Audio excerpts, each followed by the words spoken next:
History remembers him as one of the greatest military commanders to ever walk the earth. A man who conquered the known world before the age of 30, but beneath the tactical genius and the bloody battles lies a hidden history wrapped in shadows, prophecies, and ancient magic. Alexander the Great was not just searching for empires, he was obsessed with the divine, guided by mysterious oracles and driven by a desperate quest for immortality.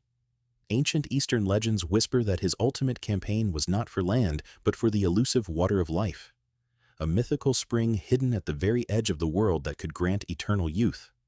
Did the world's greatest conqueror actually discover a secret that history books have tried to erase? Tonight, we step beyond the battlefield and into the occult.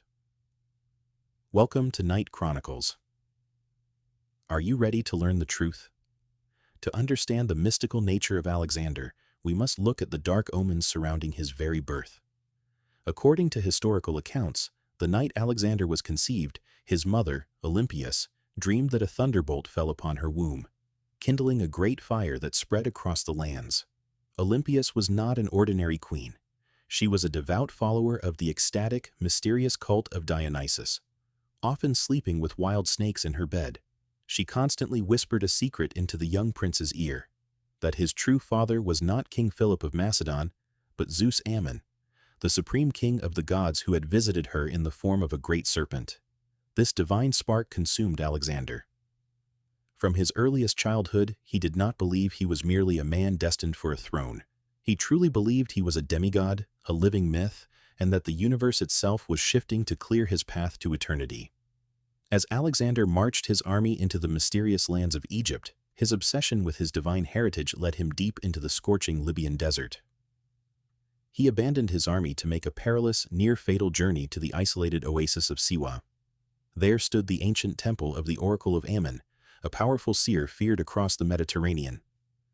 The desert tried to swallow Alexander, but legends say that miraculous rain fell from the sky to save him, and two divine ravens appeared out of nowhere to guide his path through the shifting sands. When Alexander finally stepped into the dim, sacred inner sanctum, the high priest greeted him with words that changed history.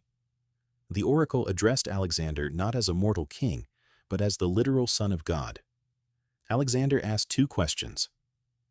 Had any of his father's murderers escaped justice, and would he rule the entire world? The oracle assured him that his divine father could never be murdered, and that his empire would stretch across the globe. He left the desert no longer just a king, but a god walking among men. Alexander's campaign was completely dictated by prophecies and oracles. Before crossing into Asia, he visited the Oracle of Delphi in Greece. When the priestess refused to give him a reading because it was a forbidden day, Alexander dragged her by the arm into the temple. Overwhelmed by his intense energy, she cried out, "My son, you are invincible."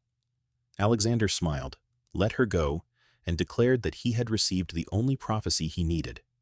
Later, in the city of Gordium, he encountered the famous Gordian Knot, an incredibly complex knot of cornel bark rope that no man had been able to untie for centuries. A prophecy stated that whoever loosened the knot would become the master of all Asia. Dozens of brilliant minds had failed.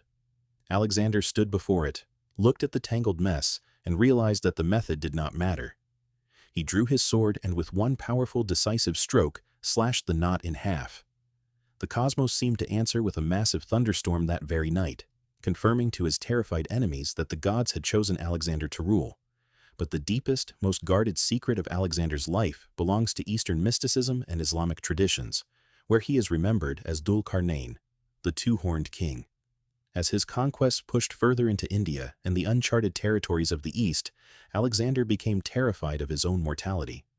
He realized that no matter how many kingdoms he conquered, death would eventually claim him. He became consumed by a singular, desperate quest: to find the fountain of youth, the water of life. Ancient texts describe how Alexander led a chosen group of warriors into the land of darkness, a terrifying realm at the edge of the world where the sun never shines and the air is thick with black mist. Alexander possessed a mystical jewel given to him by an angel, which glowed in the dark to guide his path.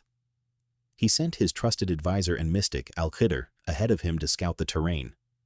Al-Khidr rode deep into the darkness and accidentally stumbled upon a radiant, shimmering spring that emitted a celestial light.